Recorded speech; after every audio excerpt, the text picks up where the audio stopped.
Hello Malaysia, hello. Hari ni kita bincangkan pasal perang. Okey guys, kalau nak tahu musuh Malaysia ni banyak. Thailand ada, Indonesia ada. Banyak negara lah. Boleh dikatakan di Asia Tenggara ni banyak lah musuh Malaysia. Tapi kalau kita perang dengan Indonesia, apa yang kita dapat? Okey, sejarah Indonesia ni, mereka ni tahun 1949, mereka menjajah Mereka menjajah Sumatera, mereka menjajah Kalimantan, mereka menjajah Papua. Okey guys, bercerita pasal tentera Indonesia. Tentera Indonesia tidak kuat. Askar mereka pernah mati dalam kapal selam usia dekat 40 tahun. Okey, bercerita pasal Indonesia ni, dia ni memang daripada zaman Belanda dia bernasib baik lah.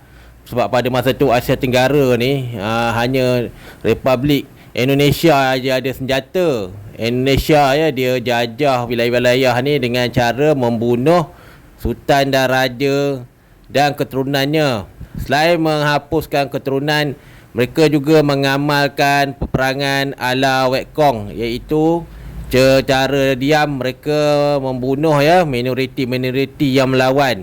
Bercerita pasal perang, berapakah masa yang Malaysia perlu ambil untuk menjajah Indonesia? Mengikut kajian Defence Studies ataupun Asia Studies, Malaysia mampu menjajah Indonesia dalam tempoh 3 hingga 4 bulan. Militer Indonesia tidaklah kuat semacam negara China, negara Thailand ataupun negara India. Jika Malaysia mampu menjajah Indonesia, kita bukan akan menjajah kembali bekas-bekas negara Indonesia, tetapi kita akan membebaskan bangsa-bangsa yang dijajah Indonesia. Indonesia juga mempunyai senjata mereka sendiri, pindad.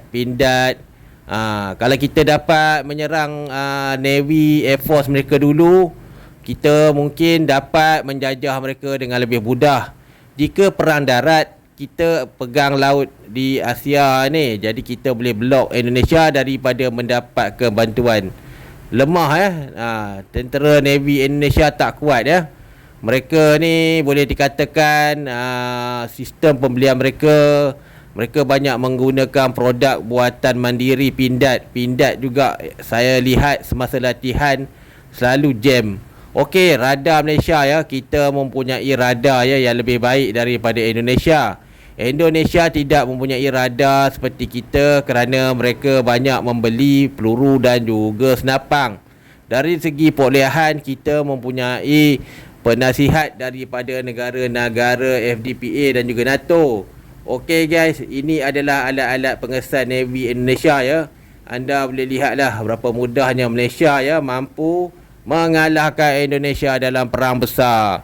Indonesia hanya bergantung kepada rakyatnya untuk berperang, kerana pemerintahan mereka sekarang ni memang tak disukai oleh rakyat Indonesia.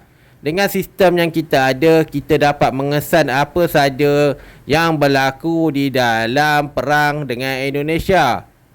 Lain itu, anda sekarang ni anda dah tak nampak Sukhoi Indonesia Betul, Sukhoi Indonesia sekarang ni tidak nampak kerana mereka gagal untuk membeli alat ganti dengan Rusia. Semasa membeli peralatan perang, Indonesia tidak membayar hutang dengan Rusia. Jadi Rusia tak naklah bekal kepada Indonesia. Mereka sanggup bekal dengan India ataupun Malaysia. Malaysia juga mampu jika kita dapat mengalahkan tentera laut dan juga tentera udara, mudahnya tentera kita masuk ke dalam Indonesia. Selepas kita berjaya menjajah Sumatera, kita akan memberikan mereka autonomi dan bantuan senjata. Jika ini berlaku, anda boleh bayang Okey, seperti anda lihat sekarang ni, tentera perang kita di Melaka. Indonesia kalau dia nak serang kita, dia kena serang Melaka dulu.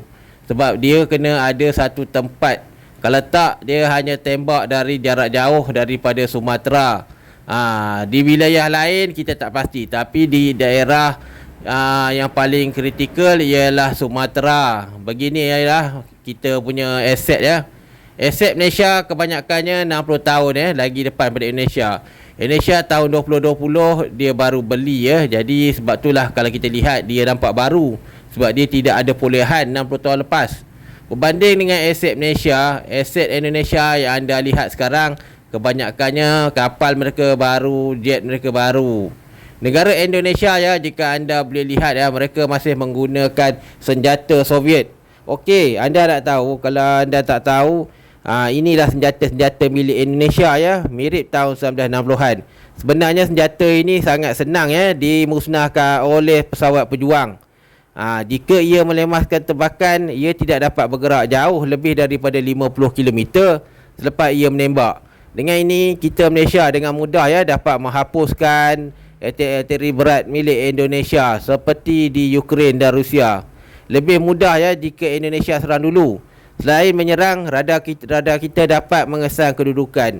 Bercerita pasal Sukarno ni, dia ni pada masa dulu dia menipu lah. Sebenarnya kita yang patut merdeka dulu, bukan dia.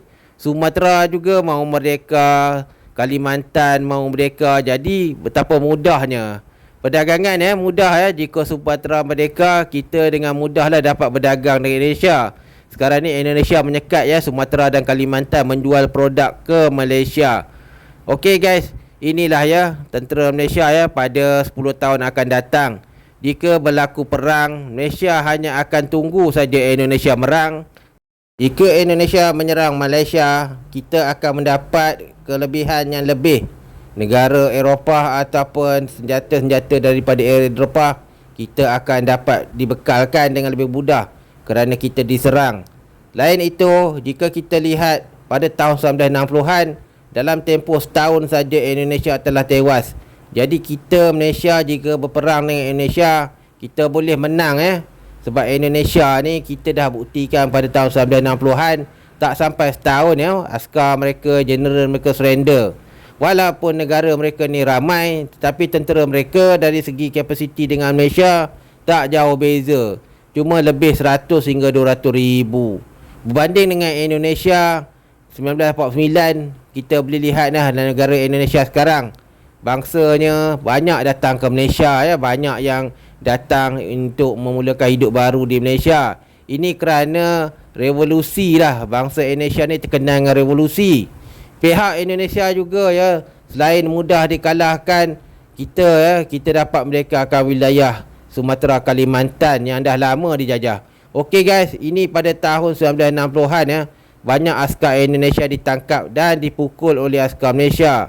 Ini kerana tentera mereka pada masa dulu memanglah boleh dikatakan lari laju, tapi mereka tidak dapat terlepas daripada jerangkak sama.